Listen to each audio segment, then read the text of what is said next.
Okay, સો good morning. આજે આપણે અર્થશાસ્ત્રમાં first chapter start કરીશું. જે ફર્સ્ટ ચેપ્ટરમાં છે કે આપણે અર્થશાસ્ત્ર છે એ શું છે એના વિશે સમજાવવામાં આવ્યું છે. અર્થશાસ્ત્ર આપણા માટે નવો વિષય છે, પણ અર્થશાસ્ત્ર શું છે એનો આપણે ડિટેલમાં અભ્યાસ કરીશું. બરાબર. તો જનરલી આપણે શું કહે કે અર્થ એટલે શું થાય? અર્થનો મિનિંગ અર્થ જ થાય કે આપણે કોઈ વસ્તુનો અર્થ, પણ સંસ્કૃત શબ્દમાં અર્થનો શબ્દ શું થાય? અર્થનો અર્થ શું થાય કે કંઈક મેળવવું આપણે. બરાબર. આપણી સંપત્તિ, એના ઘણા બધા સંસ્કૃતમાં ઘણા બધા એના મિનિંગ્સ છે. જેમ કે કંઈક આપણું પર્પોઝ, ઉદ્દેશ શું છે તેને પણ અર્થ કહેવાય. કંઈક મેળવવાને પણ અર્થ કહેવાય. કંઈક સિદ્ધ કરવું એને પણ અર્થ કહેવાય. પછી સંપત્તિ, આપણી જે વેલ્થ હોય, સંપત્તિ હોય, તેને પણ અર્થ જ કહેવાય. તો અર્થશાસ્ત્રના ઘણા બધા આવી રીતે મિનિંગ્સ છે. બરાબર. અને એ કઈ રીતે આપણે ફૂલફિલ કરીએ આપણે અર્થને રિલેટેડ, એટલે કે સંપત્તિને રિલેટેડ એ જે કાંઈ પણ એક્ટિવિટી આપણે કરીએ, જે કાંઈ પણ આપણે ક્રિયાઓ કરીએ, બરાબર, જે કાંઈ કામ કરીએ આપણે કે જેમાં મની, પૈસાને રિલેટેડ કોઈ પણ આપણે કામ કરીએ તેને અર્થ કહેવામાં, ઇકોનોમી કહેવામાં, અર્થશાસ્ત્ર. એના વિશેની સમજ આપણે અર્થશાસ્ત્રમાં આપી છે. બરાબર. કે આપણે મનીને રિલેટેડ, એટલે કે પૈસાને રિલેટેડ કોઈ પણ આપણી ક્રિયાઓ કરીએ છીએ કે જે આપણા જીવનને, આપણી લાઈફસ્ટાઈલને, આપણે જીવનમાં શું કરીએ છીએ એને રિલેટેડ હોય. બરાબર. એને લગતી આપણા જીવનમાં તમને ખબર જ છે કે ઘણી બધી સમસ્યાઓ હોય છે. દરેકના જીવનમાં ઘણી બધી સમસ્યાઓ હોય જ છે. તો એ ઉકેલવા માટે આપણે આર્થિક પ્રવૃત્તિઓ કરીએ છીએ. બરાબર. કે જે પૈસાને રિલેટેડ હોય, જેમાં આપણે પૈસાની લેવડ દેવડ કરીએ. કોઈ પણ એવી પ્રવૃત્તિ કે જેમાં આપણે પૈસાની લેવડ દેવડ કરીએ, બરાબર, તેને આપણે આર્થિક પ્રવૃત્તિ. કોઈ પણ વસ્તુ અત્યારે આપણે ખરીદવા જઈએ તો સૌથી પહેલા પૈસાની જરૂર પડે કે નહીં? તો પૈસાની જરૂર પડે, અને એ પૈસાને લીધે જે કોઈ પ્રવૃત્તિઓ આપણે કરીએ છીએ, જે કોઈ પણ ક્રિયાઓ આપણે કરીએ છીએ, પૈસાની લેવડ દેવડ જે ક્રિયાઓમાં થાય છે તેને અર્થશાસ્ત્રને વિષયક પ્રવૃત્તિઓ કહેવાય, આર્થિક પ્રવૃત્તિઓ કહેવાય. બરાબર. સમજમાં આવ્યું ને?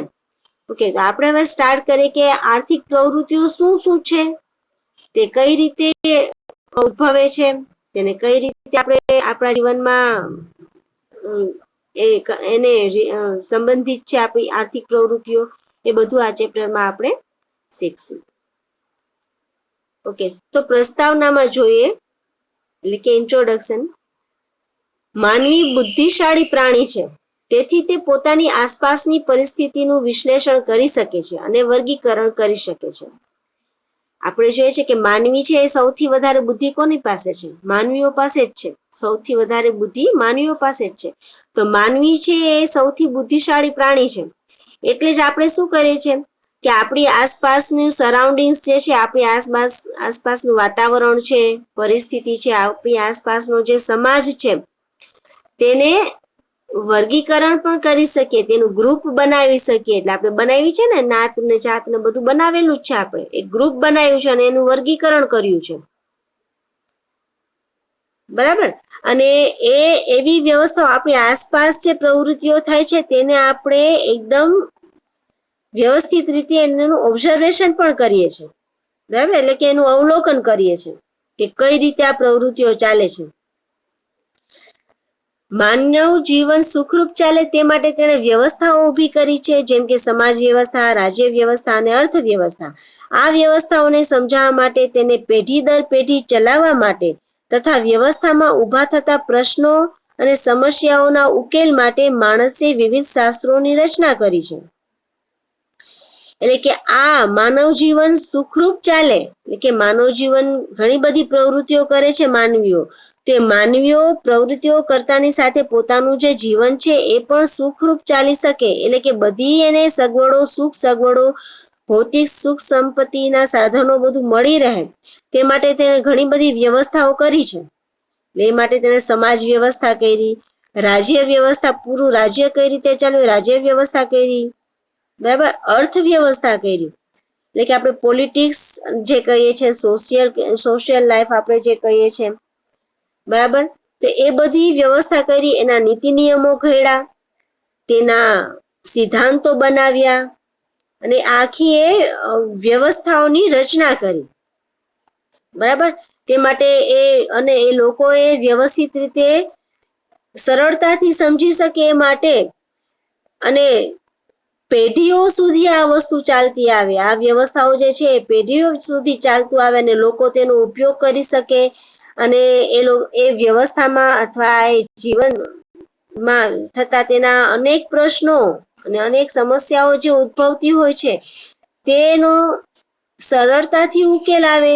તે માટે માણસે ઘણા બધા શાસ્ત્રોની ઘણી બધી બુકો બનાવી છે, એની રચના કરી છે, ઘણા બધા શાસ્ત્રોની રચના કરી છે અને તેમાં માનવીઓને સરળતાથી સમજાઈ જાય એ માટે તેને ઘણું બધું જ્ઞાન જે છે એ આપ્યું છે.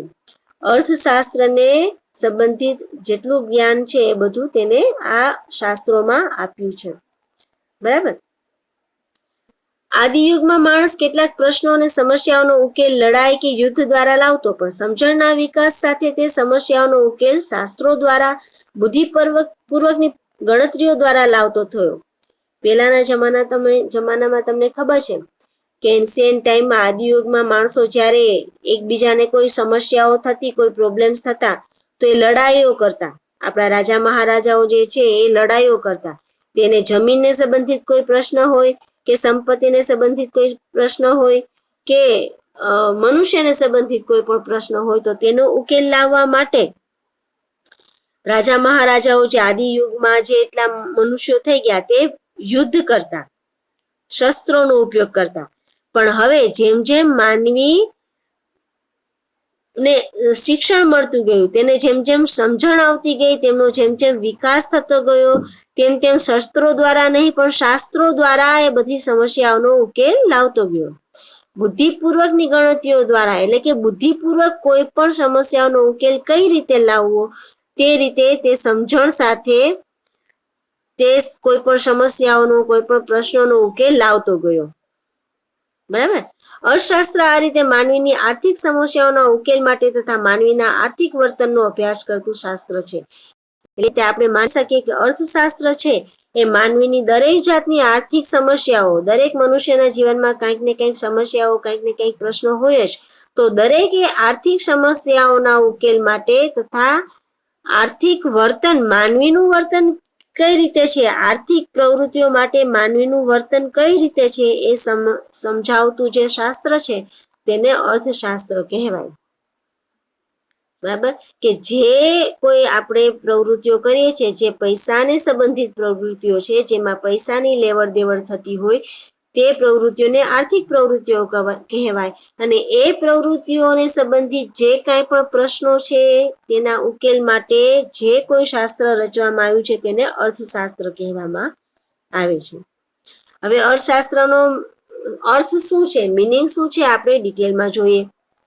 અર્થશાસ્ત્ર શબ્દનો સાદો અર્થ છે અર્થનું શાસ્ત્ર. સંસ્કૃત શબ્દ અર્થ પરથી આ શબ્દ ઉતરી આવ્યો છે. સંસ્કૃતમાં અર્થ શબ્દના અનેક અર્થ છે, જેમાંનો એક છે ઉદ્દેશ્ય, કશુંક મેળવવું, જે આધુનિક આર્થિક અર્થ સાથે વધારે સુસંગત છે. એટલે કે અર્થશાસ્ત્રનો મિનિંગ છે, એટલે કે અર્થનો મિનિંગ છે કંઈક મેળવવું, કંઈક ઉદ્દેશ્ય. સંસ્કૃતમાં તેના ઘણા બધા મિનિંગ છે, સંપત્તિ પણ થાય છે અર્થ એટલે, બરાબર. તો કંઈક મેળવવું ને આપણે અર્થ કહે છે અને એ એટલે જ તેને આર્થિક, એટલે કે પૈસાને સંબંધિત જે કોઈ પ્રવૃત્તિઓ છે, જે કંઈ છે એને વધારે એની સાથે સુસંગત છે. સો અંગ્રેજી શબ્દ ઇકોનોમિક્સ ગ્રીક શબ્દ ઓકોનોમિક્સ પરથી ઉતરી આવ્યો છે. પ્રાચીન ગ્રીસમાં ઘર વખરી સરસામાન કે જે વ્યક્તિગત માલિકીનું હોય છે તેને ઓઇકોસ કહેતા અને આ ઘરના સરસામાનનું વ્યવસ્થાપન કરવાની રીતને નોમોસ કહેતા. ગ્રીકમાં શું કહેતું કે ઘરની કોઈ પણ સામાન હોય, વ્યક્તિગત જે પોતાની માલિકીનો હોય તેને ઓઇકોસ કહેતા અને એને કઈ રીતે ઘર સામાનની વ્યવસ્થા કરવી તેને નોમોસ કહેતા. એટલે એના પરથી ઓકોનોમોસ જે છે ઇકોનોમિક ગ્રીક શબ્દ છે તે ઉતરી આવ્યો છે, બરાબર. હવે આપણે જોઈએ કે અર્થશાસ્ત્રનું ભારતમાં કઈ રીતે એનો મિનિંગ કરવામાં આવે છે. ઇકોનોમિક્સ ઇન ઇન્ડિયન થોટ્સ, ભારતીય ચિંતન પ્રમાણે અર્થશાસ્ત્રનો શું અર્થ છે એ આપણે શીખીએ. ભારતમાં સભ્યતા અને સંસ્કૃતિનો ઇતિહાસ આશરે 5000 વર્ષથી પણ વધુ વર્ષ જૂનો છે. માટે જ ભારતીય તત્વચિંતનમાં માનવ જીવનના વિવિધ પાસાનો અભ્યાસ અને માર્ગદર્શન જોવા મળે છે. આપણે ખબર છે કે જ્યારે સિંધુ ખીણની સંસ્કૃતિ શરૂઆત થઈ હતી, બરાબર, સિવિલાઇઝેશન થયું હતું, ત્યારથી આપણી સંસ્કૃતિ જે છે એ ઉદ્ભવી હતી. બરાબર, તે 5000 વર્ષથી પણ વધારે જૂની છે આપણી સંસ્કૃતિ જે છે. બરાબર, એટલે એ માનવ જીવનની સંસ્કૃતિમાં આપણે ભારતમાં જે કઈ તત્વચિંતન થાય છે, માનવ જીવનમાં એના જુદા જુદા અભ્યાસ કરવા મળે છે, એનું જુદું જુદું માર્ગદર્શન જોવા મળે છે. બરાબર, એ બધી સંસ્કૃતિથી આપણે માનવ જીવન છે ઘણું બધું શીખા છે. તો એમાંથી ઘણો બધો અભ્યાસ કરતા આપણે આપણું જીવન કઈ રીતે જીવવું તેના વિશે આપણને જ્ઞાન મળે છે, આપણે માર્ગદર્શન મળે છે. એટલે આપણે ખબર જ છે કે આપણા ધર્મમાં, આપણા શાસ્ત્રોમાં લખેલું છે કે આપણા ભારતીય સંસ્કૃતિમાં 4 મોક્ષ પુરુષાર્થ છે. ધર્મ, અર્થ, કામ અને મોક્ષ, આ 4 પુરુષાર્થ છે જે માણસે કરવાના હોય છે. આપણે કોઈ પણ મનુષ્યના જીવનમાં આ 4 પુરુષાર્થ જે છે એ દરેક મનુષ્યએ ફૂલફિલ કરવાના હોય છે, કરવાના જ હોય છે. માનવ જીવનના 4 મુખ્ય ઉદ્દેશ છે, જેમાંથી અર્થ માટે કરવામાં આવતી પ્રવૃત્તિ સાથે અર્થશાસ્ત્રને લેવા દેવા છે. આ 4 મુખ્ય ઉદ્દેશ જે છે માનવ જીવનના, એ આપણે ફૂલફિલ કરવાના હોય છે. અને અર્થ માટે કરવામાં આવતી જે પ્રવૃત્તિ છે એને અર્થશાસ્ત્રમાંથી આપણે જ્ઞાન મળે છે તેનું. એટલે કે અર્થ સાથે, એટલે કે પૈસાને રિલેટેડ જે કંઈ આપણે પ્રવૃત્તિઓ કરીએ છીએ તેનું જ્ઞાન જે છે આપણે અર્થશાસ્ત્રમાંથી મળે છે. કશુંક મેળવવાની અને અપેક્ષા સાથે થતી પ્રવૃત્તિ એ અર્થપૂર્ણ પ્રવૃત્તિ છે. કંઈક આપણે મેળવવું છે, કંઈક સિદ્ધ કરવું છે, એવી અપેક્ષાથી આપણે જે કોઈ પ્રવૃત્તિ કરીએ તે જ અર્થપૂર્ણ પ્રવૃત્તિ કહેવાય. ખાલી આપણે કોઈ કામ કરીએ તો એને અર્થપૂર્ણ પ્રવૃત્તિ કહેવાય નહીં. બરાબર, આપણે કોઈ આર્થિક પ્રવૃત્તિ કઈ રીતે કરતા, આપણે ખાલી કોઈ બુક વાંચતા હોય અમસ્તા આપણો ટાઈમ પાસ કરવા માટે, તો તેને આર્થિક પ્રવૃત્તિ ન કહેવાય, અર્થપૂર્ણ પ્રવૃત્તિ ન કહેવાય. બરાબર, કશુંક મેળવવું હોય, જેમાંથી આપણે ટીવી જોતા હોય તો ટીવી જોવાને આર્થિક પ્રવૃત્તિ ન કહેવાય. બરાબર, કેમ કે તે આપણે આપણા મનોરંજન માટે કરીએ છીએ. તે કોઈ પ્રવૃત્તિ આપણે અર્થપૂર્ણ પ્રવૃત્તિ નથી, તેમાંથી કશુંક આપણે મળતું નથી. હા, આપણે નોલેજ મળે છે, જ્ઞાન મળે છે, પણ આપણે મનીને રિલેટેડ, એટલે કે પૈસાને રિલેટેડ કોઈ પણ પ્રવૃત્તિ આપણે એમાંથી કશુંક મેળવી શકતા નથી.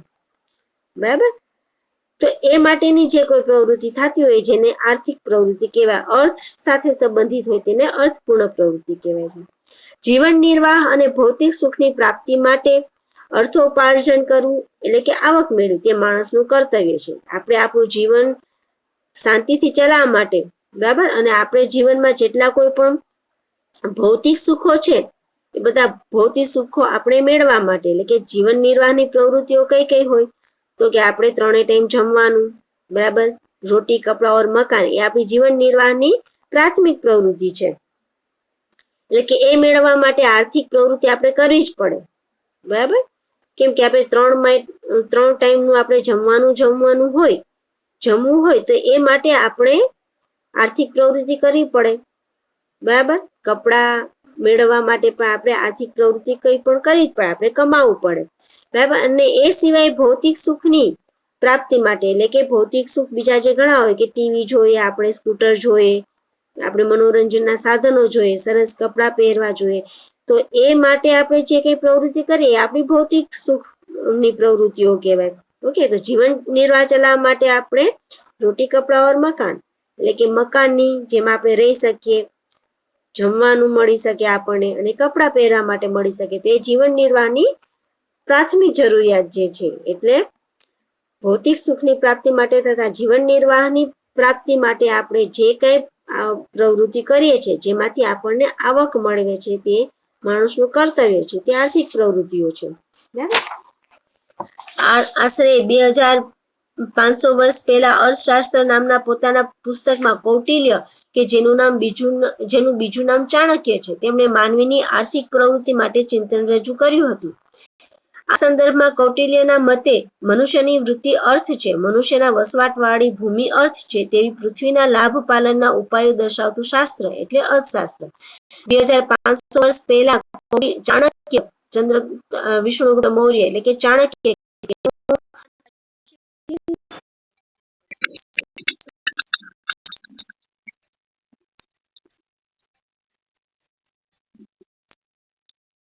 જેનું નામ કૌટિલ્ય છે,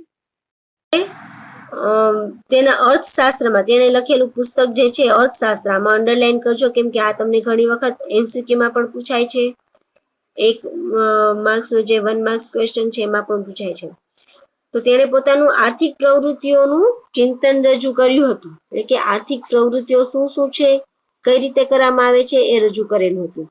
આ સંદર્ભમાં કૌટિલ્યના મતે મનુષ્યની વૃત્તિ અર્થ છે, મનુષ્યના વસવાટવાળી ભૂમિ અર્થ છે તેવી પૃથ્વીના લાભ પાલનના ઉપાયો દર્શાવતું શાસ્ત્ર એટલે કે અર્થશાસ્ત્ર.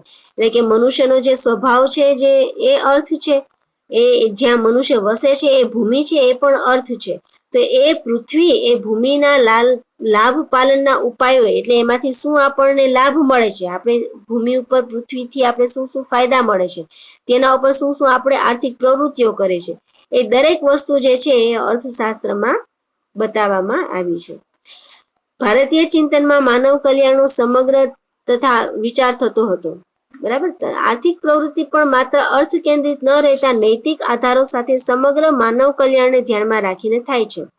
એટલે કે આર્થિક પ્રવૃત્તિ જે છે એ ખાલી અર્થ પૂરતી જ નહીં, ખાલી સંપત્તિ પૂરતી જ નહીં, પરંતુ સમગ્ર જે માનવ કલ્યાણ છે બધાને ધ્યાનમાં રાખીને આર્થિક પ્રવૃત્તિ થાય છે. માટે ચાણક્યના અર્થશાસ્ત્રમાં નીતિશાસ્ત્રની પણ અસર છે. ચાણક્ય જે છે તેણે અર્થશાસ્ત્રમાં નીતિશાસ્ત્રને પણ એટલો જ મહત્વ આપ્યું છે. વળી ચાણક્યના મોટાભાગના આર્થિક વિચારોમાં જાહેર અને સામૂહિક વર્તનવાળી આર્થિક પ્રવૃત્તિ જ કેન્દ્ર સ્થાને છે. ખાસ તો રાજાશાહી રાજ્ય વ્યવસ્થા અને કૃષિ પ્રધાન અર્થવ્યવસ્થાને ધ્યાનમાં રાખીને આર્થિક બાબતોનું માર્ગદર્શન કૌટિલ્યએ રજૂ કર્યું હતું. ચાણક્યએ શું રજૂ કર્યું હતું કે તેને જે કંઈ વિચારો પોતાના રજૂ કર્યા છે તેના પુસ્તક અર્થશાસ્ત્રમાં, તેમાં જાહેરમાં અથવા સામૂહિક રીતે જે કોઈ પણ આર્થિક પ્રવૃત્તિ જો છે એ જ બતાવવામાં આવી છે, તેને જ કેન્દ્ર સ્થાને રાખી છે. અને એ માટે જે રાજ્ય વ્યવસ્થા છે, ત્યાંની જે રાજાશાહી રાજ્ય વ્યવસ્થા હતી એને સંબંધિત અને જે કૃષિ પ્રધાન અર્થવ્યવસ્થા છે એટલે ખેતીને સંબંધિત જે કઈ અર્થવ્યવસ્થા છે તેને ધ્યાનમાં રાખીને કૌટિલ્ય એટલે કે ચાણક્યએ ઘણી બધી બાબતોનું માર્ગદર્શન આપણને આપ્યું છે. એટલે કે આર્થિક પ્રવૃત્તિઓને લગતું, આર્થિક બાબતોને લગતું એ આખું શાસ્ત્ર જે છે એ કૌટિલ્યએ રજૂ કર્યું છે. ઓકે, તો આજની મીટિંગમાં આપણે અહીં સુધી જ રાખશું. Okay, thank you.